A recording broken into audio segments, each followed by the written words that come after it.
This, I've got to say, is one of my absolute favourites. And if you can watch this, digest it, reflect on your own life and understand it, I think it can be an absolute game changer for you. So I'm going to talk about learned helplessness. And this is a phenomenon observed both in humans and animals, where essentially we are conditioned into expecting pain, suffering, discomfort, failure without a way to escape it. Eventually, after enough conditioning, we will stop trying to avoid this pain at all. We'll stop trying to avoid the failure and we'll just accept the fate that this is our life. Even if there is an opportunity to escape it, we'll almost just not even entertain that and we'll just assume that we know that this is the way it is. When humans or animals come to understand or genuinely truly believe that they have no control over what happens to them, they begin to think, feel, and act as if they are helpless.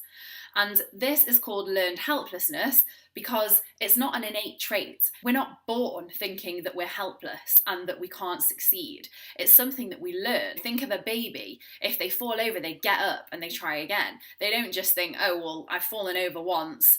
This just must be how it is. I'm on the floor now. They understand that it's in their control to actually get up and try and walk again. This is a learned behaviour, and that's what I really want you to remember during this video. It's a conditioned process through experiences that happen in our lives in which we either truly have no control over the circumstances or we believe we have no control over the circumstances of our lives.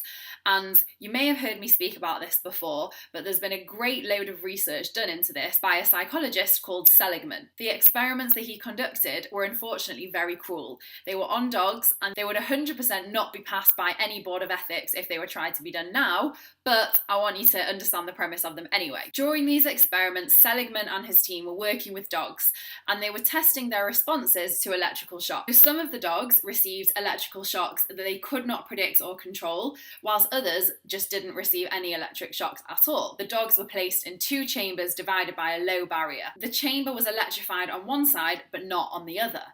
And when the researchers placed the dogs in the box and turned on the electrical floor, so they got electric shocks from the floor, they noticed something very strange.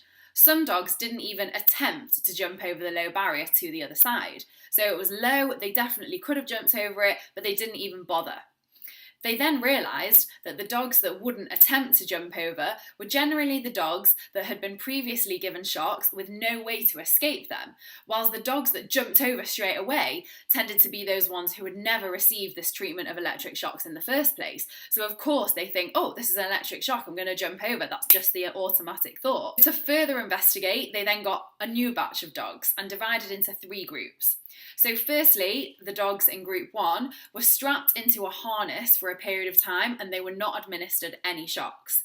Group number 2 dogs were strapped into the same harness but were administered electric shocks that they could avoid by pressing a panel with their noses. And in group number 3, the dogs were placed in the same harness again, administered the shocks but were given no way to avoid them. So they were literally trapped.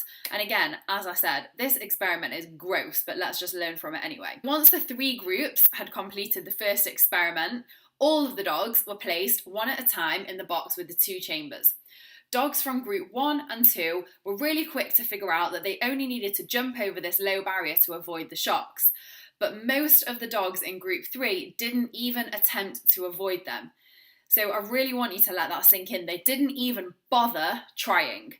Based on their previous experience of sitting in the harness being trapped there with no way to get out, those dogs had decided their fate. They had concluded there was nothing they could do about being shocked, and this is just their life now. Electric shocks. There's also been experiments done on rats, and most heartbreakingly, something that you might have heard before is the way that they sometimes train baby elephants. When a baby elephant is trained by the trainer, they tie a rope around its foot and it's attached to a boulder or something heavy on the other side.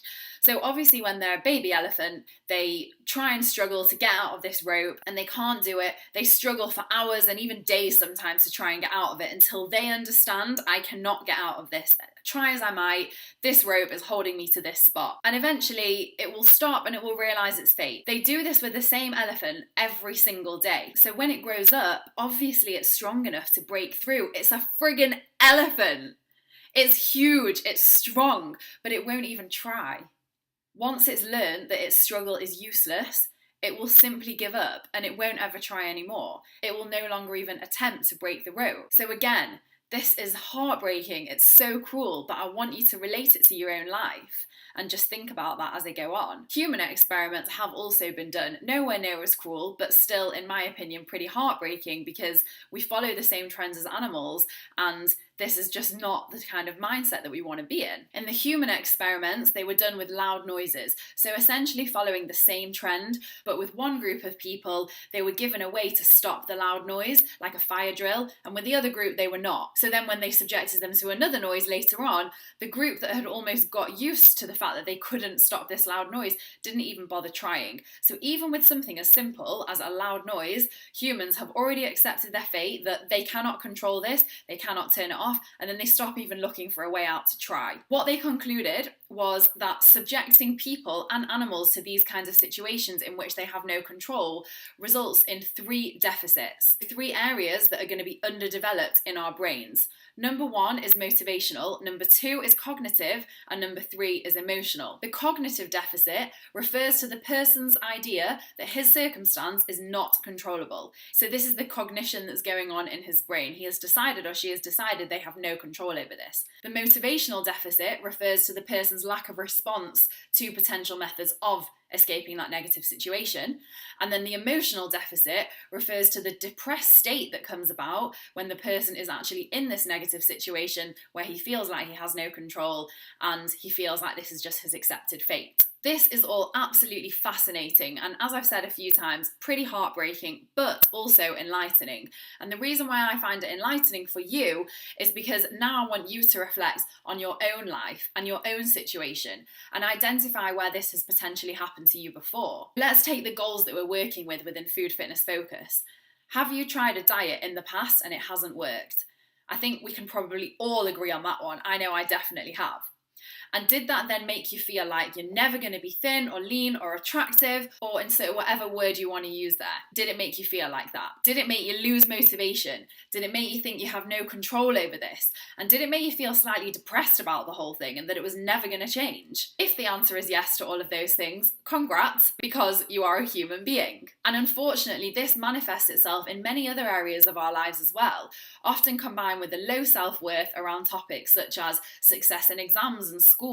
You know, we do an exam and we think, I've failed, I'm never going to pass, I'm never going to do this, I'm rubbish, I'm not intelligent enough, this is never going to work for me, I'm never going to succeed.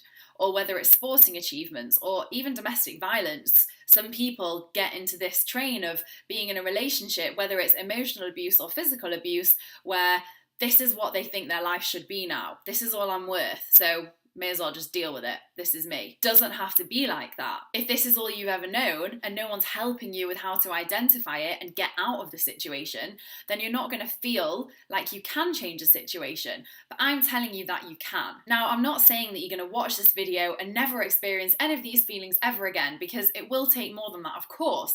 But what I really want you to do is reflect on everything that I've said, see how it does relate to your life, see the little pockets of your life where it rings true, and try and implement these strategies that I'm going to go through now. Firstly, I want you to think about changing the likelihood of the outcome by altering your environment.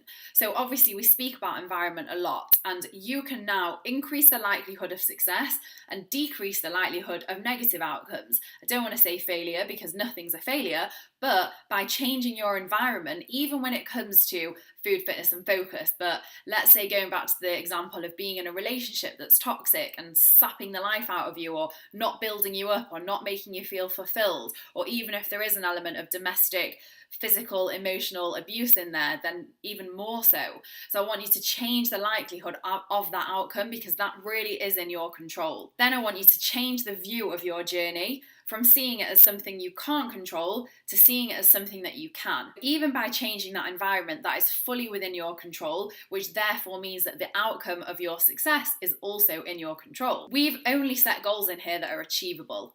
So when you realize that they're achievable and realistic and within your control, you will absolutely fly. And just going back to the relationship example, if you set the goal of, I deserve to be in a happy, fulfilled, supportive relationship, then that's a goal. And also you can control the ways that you get there too. So you can control the environment and you can control how you view things. So just bear that in mind also. Then finally, I want you to reflect and affirm your goals every single day. So say it 10 times. Out loud in the mirror is the best case scenario, but if you don't feel quite there yet, just say it out loud. Say it in your car, say it in the shower. No one has to hear you, just you have to hear you. And I want you to make a detailed story. For example, I am worthy of committing to this goal. I am capable of achieving everything I strive to achieve, and I am in control of the food I eat and the emotions surrounding it. Let's take the relationship example again. I am worthy of committing to this goal. I am worthy and capable of being in a long-term loving relationship where somebody supports me. I am in control of the thoughts and the emotions that I have surrounding myself. These are just some examples, but affirmations, as you know, are super powerful because they really reprogram our negative, self-sabotaging, or simply energy-sapping thought processes. Just to summarize those three, number one, change the likelihood of the outcome by altering the environment.